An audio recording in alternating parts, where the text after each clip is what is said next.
What's up, buddies, and welcome to another shorty from the Earbuds podcast. It's me, Lucas. It's him, Brett, and we're here today to tell you what we thought about Oliver Tree's new record, Cowboy Tears.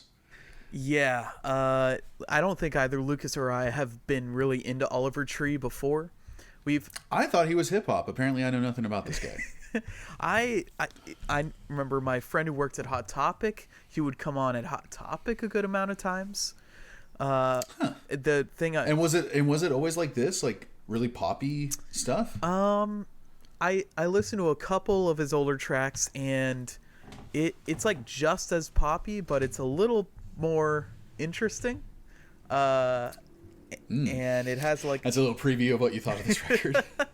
There's like more of a variety. It's kind of more I wouldn't say intense, but like a little more, I guess, energetic, darker maybe. Oh, okay.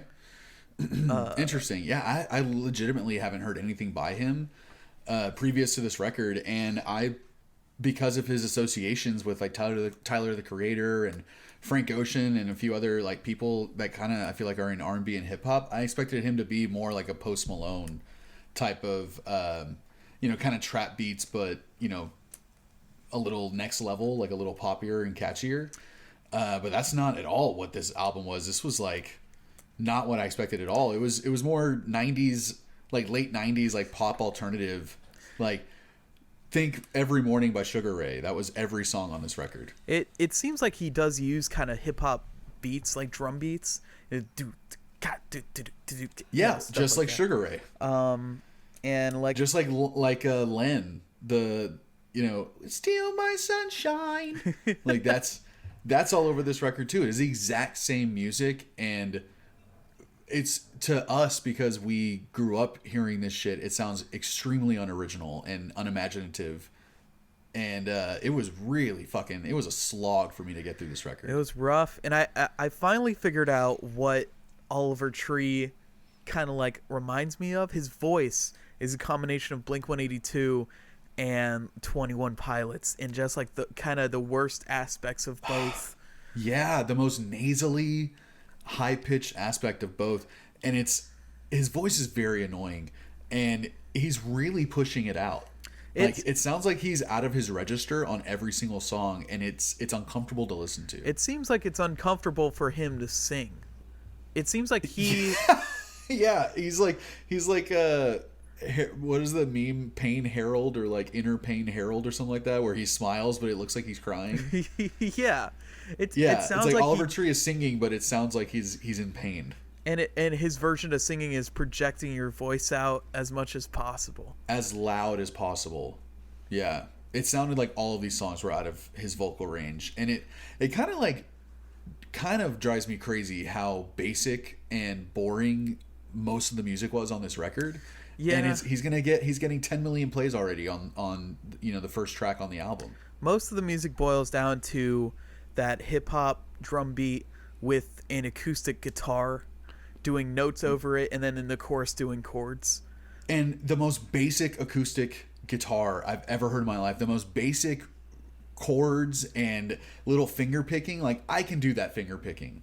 Like that should not be on a very expensive, what was probably very expensive to record record. And that's getting all this press and everything right now. Like they're pushing this out. This is supposed to be big for him because he came out of retirement for this record. He literally released an album like 4 months ago. Well, yeah, apparently after that album, he said he's coming out of he's like retiring. All right. Well, that might have been a little Oliver Tree joke. Yeah. The thing about dude, he's so meta. The thing about Oliver Tree, I think he just wants everyone to hate him. Like that's his whole thing. Guess what? It worked. I hate him. I can't look at him. I think more so than other people, I just can't look at him or I start to go crazy. And on this record, he's doing like a whole cowboy thing. Nothing about this record like makes me think of cowboys or the West or country in any way. Maybe that's the joke this time. I guess acoustic guitar just automatically makes it country music. I don't know. That's what we're supposed to. I guess that's what we're supposed to think. But the thing is, like I can't look at him for very long, and I think he is trying to be hated, like for the way he looks. He's trying to annoy people, and is very effective. But a lot of these songs are really undeniably catchy. They're really good pop music, really catchy. Not really good pop music, really catchy pop music. He knows exactly the chords. You know, there's like some sort of formula for pop music. Yeah. He knows dude, how many songs on this record sounded exactly the same? You know, I hate to like say things like that, especially on a first listen, but when it's most abhorrent on like From Freaks to Geeks to Doormat, where it's like literally the exact same beat. Most of the songs are within like the same 5 BPM. It's all like the same tempo. It sounds like it's all in the same key. It's all the same beat. And we were tripping out. Apparently, like by the third or fourth song that sounded exactly the same, we both looked so confused, and we were just like, "What is he doing? Like, what is happening here?" Like Travis Barker was like producing some of the songs, and I guess played drums on some of them, and it was completely pointless. Yes, he was playing drums, I think, on the 2 songs that he's credited on, and it's how would you ever know that a computer could have played that, a Casio keyboard could have played those drums. And so there's no reason to have Travis Barker on there except just for the name. He just wanted Travis Barker featured on a song because that's all Barker's been doing lately, is just partnering with like kind of alternative hip hop people and playing the most basic ass drums I've ever heard. Travis Barker is a good drummer. He's a fucking amazing drummer. That's the thing that makes me the most mad, is that he is a good drummer and he refuses to do any good drum stuff. Yeah, it's like Oliver Tree is like, no. All I want you to do is. And Travis was like, oh, fuck yeah, dude. That sounds rad. He's like, this is a fucking paycheck. There are a lot of sad faces on my notes for this record. I didn't like 90, maybe 80% of the songs on this record. They were all the same. It was some of the most basic music that I've heard since, like we were talking about, you know, late stage, like Sugar Ray, the worst of Sugar Ray, the worst of Third Eye Blind, the worst of any of those bands that were using a kind of hip hop thing to kind of, hey, we're fun white people, and then also, you know, like throwing an acoustic guitar on there because it's like you have to bring the white people in too. Yeah, you know, right. So they, you know, and that was on every single song on this record except the ones I liked. And it's so weird because like that era is like a very sweet spot for me, you know? Yeah, like that whole era I love Every Morning. Like, I fall for Sugar Ray songs. I fall straight into it.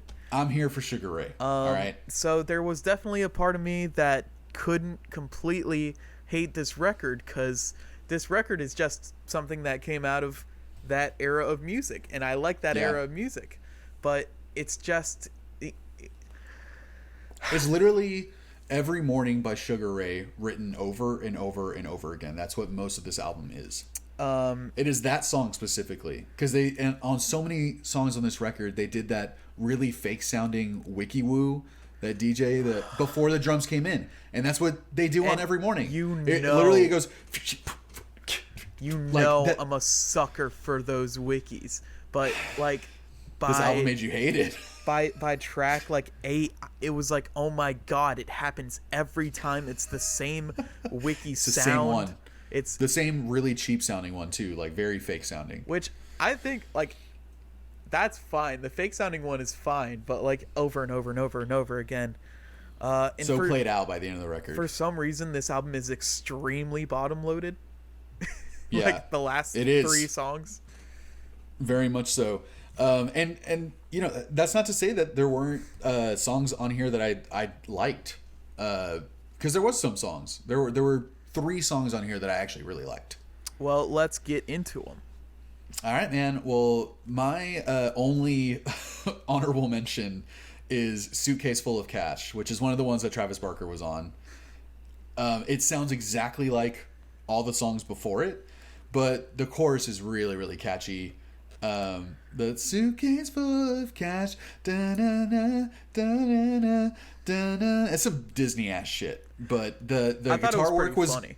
It was I thought it was super catchy. It is funny because it's so basic, Thank God they got Travis Barker to play the most basic ass beat on that song. Thank God he was around. Yeah, well. But the guitar work for once, they were doing. I liked the little slide thing that the guitarist was doing during the chorus, which was the first kind of what is it, like a moderate difficult thing to do on guitar. Well, whatever. It's still very basic. But yeah, my first honorable mention, and I actually really liked the song, was Get Well Soon. Is that your first choice, Nug?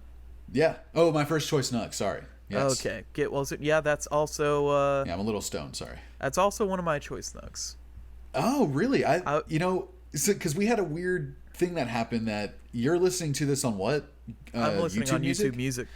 And I'm listening to it on Spotify, and the tracks were in different order. Get Well Soon was like number 3 for you and number 10 for me. And it was really funny because we were both saying the same things about 2 completely different songs. We were having the same complaints. Yeah. But at first, the kind of chorus thing in this song threw me off. But after having listened to the entire album, it is the most interesting thing that happens on the entire record. Yeah, I think that chorus is the best thing on the whole album. It's really cool with a really odd rhythm, and that deep bass is just really cool too. It's the only wholly original thing I heard on the whole album. So by that merit and that merit alone, I put this as one of my choice Nugs. Yeah, it's also catchy, and it has the basic ass acoustic guitar stuff during the verses. But yeah, that chorus is so standout, and like we said, like the best thing on the whole album. Which is funny that we both thought that. It was the most interesting thing on the whole album. I wouldn't say it's. I don't think anything is the best thing on this whole album. I think that chorus is genuinely my favorite thing on the whole record. So yeah, all right. We had the same first choice, Nug. What was your second choice, Nug? Did you have any honorable mentions? Yeah, some of my honorable mentions are Playing with Fire and The Villain. Okay. The last 2 couple songs, I thought he was like finally doing some new stuff in the music. Absolutely was. Yeah.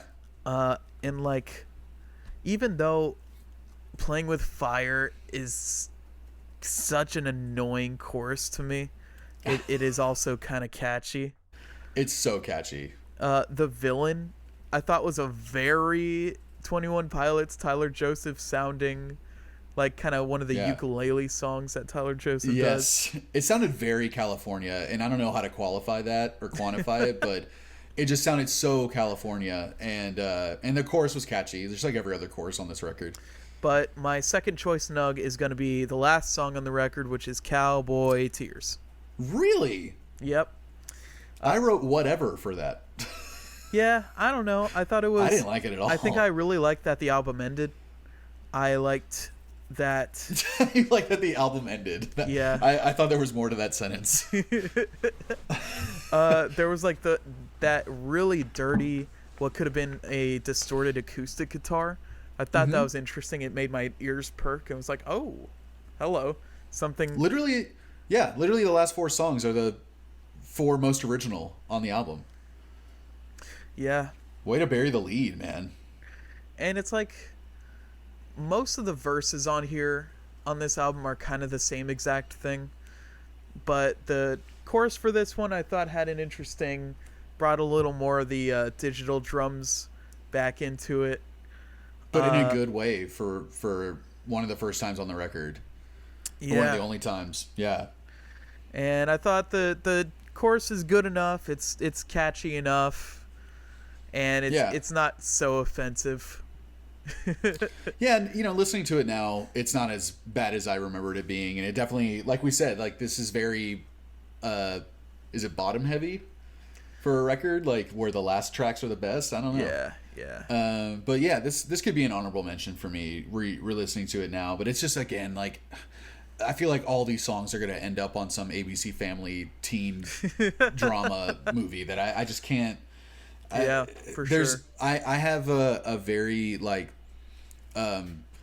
deep physical emotional reaction to music like this that I feel like you can hear that it's a formula, and it bothers me because it pisses me off that it's so basic and so unoriginal, but it's going to get so popular. This album is inevitably going to be huge with a certain demographic of people. For sure.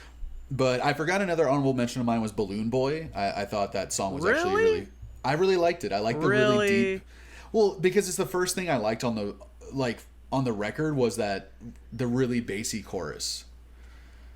You know, and it's another... dude, I had to grab onto something. Anything that I kind of liked a little bit, I had to grab onto it. All right, well, what's your second nug? My second nug is, I think, one that you didn't really like that much, but it was Playing with Fire. I mean, it was an honorable mention, but I think him like, I'm playing with fire. It's like couldn't have said that in a more annoying way. No, I mean, you could say that about any song on this record. Baby, don't call me a liar, 'cause my pants are on fire. Yeah, he's doing that Tom DeLonge real hard, which is also like the singer of 21 Pilots. He does it real fucking hard, too. Real hard R's on that whole, on everything he says. But I love the deep bass. I thought the chorus was really catchy. I like that kind of... I had fun. Yeah. And that chorus where it's just kind of... the drums finally come in on the chorus, where the verses are no drums at all. Or I guess the drums do come in at times, but that deep bass really adds to just that kind of brooding sound a little bit. You're really holding on to that deep bass. I mean, I am a sucker for it, man. And it didn't get used very much on this record, so when it happened, I was like, that's my favorite song. That's one of my favorite songs. So, yeah. But overall, this album was hard to listen to for the most part. And I think it was extremely unoriginal, extremely uninspired, and there was probably 4 songs on this album that felt original or like there was any sort of effort on the part of the musicians to write a good song rather than this is guaranteed to get on the radio song. Sure. And the musicianship is boring. Most of the guitars stuff is boring. Most of the drums are boring. His voice was grating at worst and tolerable at best. And you know, I've never heard anything by him before, and this is, I don't think, a very good intro. So I'm gonna give this, like, I did like the album art a lot. I have to mention that. All right. I love the album art. It's just ridiculous enough for me that I love it. And so I'm gonna give this album like a 3.6. Well, I think this album was extremely inspired. I think it was extremely inspired by early 2000s alt pop bands. Yeah, by Wheatus and Sugar Ray. Yeah, and yeah, it's so inspired, in fact, that it was kind of a ripoff of all that stuff. It definitely was. I definitely don't. It's just weird because I pictured Oliver Tree as a guy who was trying to push the envelope a little bit and was trying to do some weirder stuff in pop music, but this album is just wholly very safe for him. I can't say it's a bad sonic experience aside from his voice. Right, yeah. Everything sounds good except his voice. It all sounds good. I like the, I do like the Sugar Ray beats and the acoustic guitars and stuff, but I can't imagine this ever sitting through this again. I can't imagine someone being a fan of this album rather than just a fan of a couple. You could pick like 3 songs that encapsulate the entirety of the album and just like have that. Right. Yeah. If this album were just our honorable mentions and our choice nugs, I think I would like it a lot. But man, I can't stand looking at the guy. But I came into this record almost expecting to hesitantly like it. Right. But I didn't. Right. So with all that being said, I'm gonna give this one. I'm gonna give it a 3. Yeah, there you go. 3.6 and a 3. Just a 3.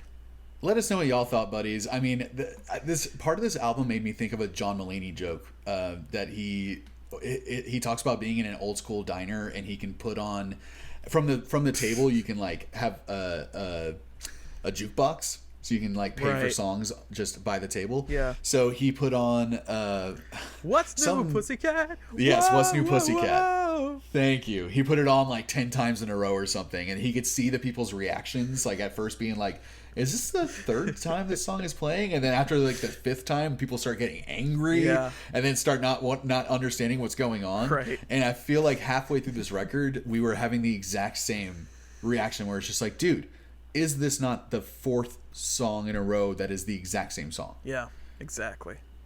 So part of it felt like Oliver Tree might be like trolling us a little bit. So we'll see what people's reactions are to this record. Let us know what y'all thought about this album. We might be completely off. If y'all hate us after hearing what we have to say about Oliver Tree, and you're like a tree head or whatever, like, leave comments and just roast us in the comments. Like, I want to know what you guys think about this guy. Maybe we're just not getting it.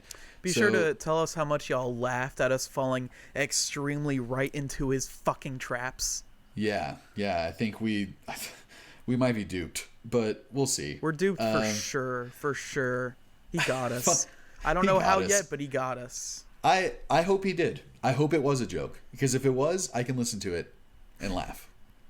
But I was just angry most of the time. Well, find us on Instagram at EBPcast. You're already on our YouTube at Earbuds Podcast. Give us a follow. We're on Podbean, podbean.com/Earbuds Podcast. Anywhere that you can listen to podcasts. We have a weekly one that comes out every Monday where we go even deeper dive into an album. But these shorties are meant for albums that just came out and getting a initial reaction. So we've only listened to this once. Yeah. And we did not like it. So, Brett, anything you want to say before we just get this over with? Yeah. Don't listen to this album. Yeah, don't listen to this album. I agree. I'm going to give this episode a 3.0. I'm going to give it a 2. Oh, God, even lower than the album. This episode was worse than the record. That hurts. No. I mean, how else am I supposed to take that? My energy throughout this episode and listening to this album was a 2. Yeah, well, I'm glad I was here to pick it up for us. Yeah, but, you do most of the heavy lifting over here. Yeah, I'll take that as a fat joke, too. There's no other way to take that. Okay, good. All right, buddies. Thanks for listening. Let us know what y'all thought. And, Brett, this was fine. This was fine. You know, whatever. You know what? Live your life. Who cares? If you like it, you like it. Whatever. Go live your life. Fuck us. Have fun. Yeah. You know, what the go fuck out do we and smell know? the world. Go out and taste grass. You know, do what you want to do. Smell the world. Eat a skateboard. If you're going to do anything for us, just go and smell the world. Smell the world, man. We will see y'all later. We'll see you guys later. Bye, buddies. Bye.